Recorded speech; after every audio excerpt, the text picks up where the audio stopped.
Hi, in this video we will take a look at the export settings in Bitwig Studio, and we will learn all about how to export your masters, your final masters from Bitwig. So without further ado, let's go! Okay, so here I have a blank project in Bitwig, and the first thing we will do is we will drag this track, I see Scheisse, into Bitwig, and let's make it so we see the whole waveform of the audio region. What you want to do first is select your audio region and make sure that the playback mode for this audio event is set to raw, because if it's set to any of the other playback modes, it's going to degrade your audio and make it play back in various ways depending on the tempo of your track. So if you have a complete new master file, mix file, I mean, just import it to Bitwig and make sure that the playback mode is raw so that it plays back accurately. So this is the track, and what you want to do is make a selection for the whole track, or the part of the track that you want to export.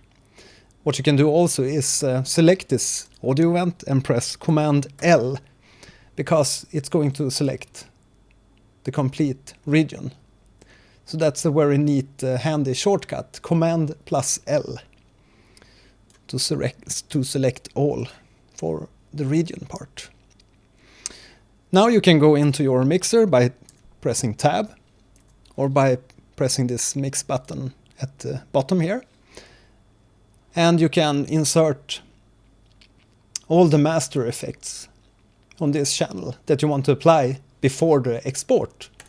So for this track, since it's already pre-mastered, I have to admit, but for the sake of it, we will go into Bitwig and just add a peak limiter. This is not the full mastering tutorial. If you want to check out that one, you can take a look at the previous video about mastering in Bitwig. So now we have a peak limiter on the master channel. Let's play back and see. It's not cutting a lot of the peaks here. Maybe when we get some more drums and stuff, it's going to affect the audio more.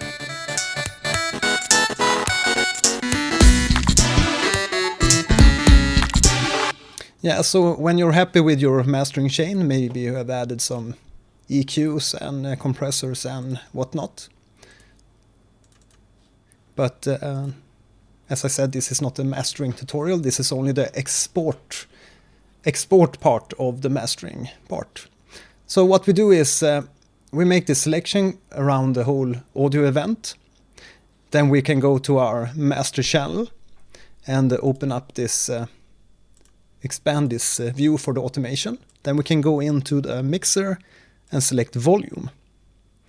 This way we can make the final fades for the track, the final mastering fades on the track.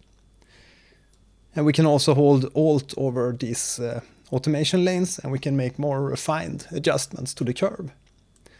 But always make sure that the volume never goes above 0 dB, because if we look at the chain of events here, we have these plugins, and then they go through the fader.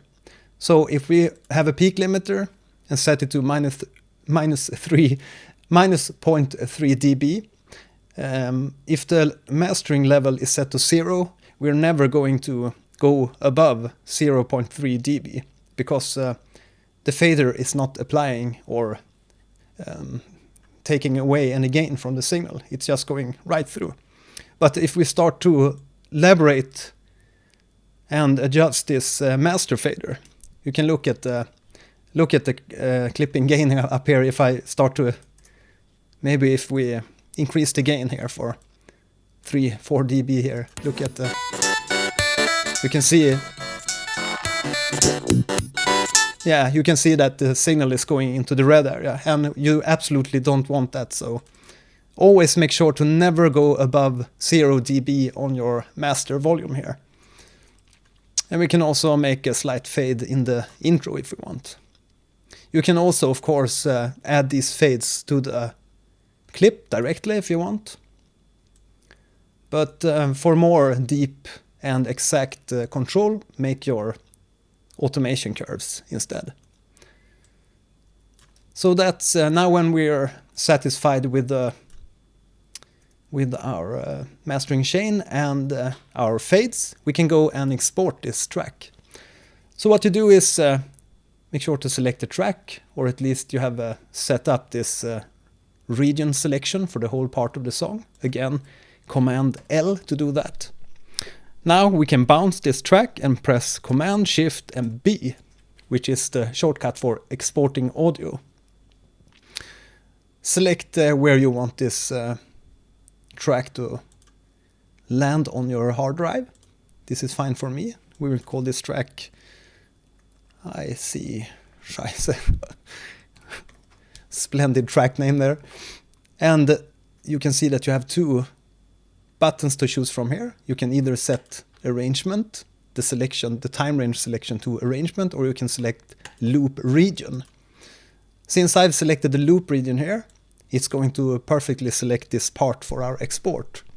But one bad thing about the arrangement selection, or a thing to keep in mind, is that maybe you have events later in your track. Maybe you have different versions of a chorus or something that you didn't use in the track, maybe spread out like this later in your track. If you go to the export setting by Command Shift B, and if you now press arrangement, you will see that it's selecting the whole arrangement 209 up until 298, and that's, if we look at the arrangement, it's at the end here, so it's going to export the whole harangue, the whole arrangement, and all these blank parts too. So keep that in mind. That's why I do this time-based selection. Press my track, Command L to select the whole region, and then Command Shift B. And use loop region. And that will export only this part. Here we can select our different formats. Maybe we want to go 24-bit depth if we're going to export this to a video, include the audio in a video. Or if we're going to export to CD, we can go to 16-bit and also use the DIDR. But keep in mind that only use DIDR if you're exporting to CD. If you're exporting to MP3 or OGG or some other web format, this is not really necessary, because the audio will be degraded anyway when it's compressed into MP3. And real-time, only use real-time if you have connected hardware units that you need the audio signal to be routed into Bitwig in real-time, but you probably have already pre-recorded those as clips, so deactivate the real-time, deactivate pre-fader, and open target folder when done. Yeah, that's really up to you. I don't have this activated.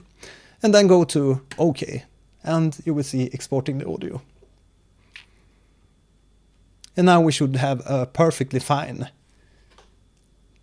master file in this folder called I see Scheisse 01. Yeah, so that's how you export your audio from your audio masters from Bitwig. I hope you found this little short tutorial useful, and please subscribe if you're new, and let me know in the comments if you have any questions on this little export tutorial. Aside from that, you can check out my previous Bitwig tutorials, and have a real nice day and see you soon. Bye bye!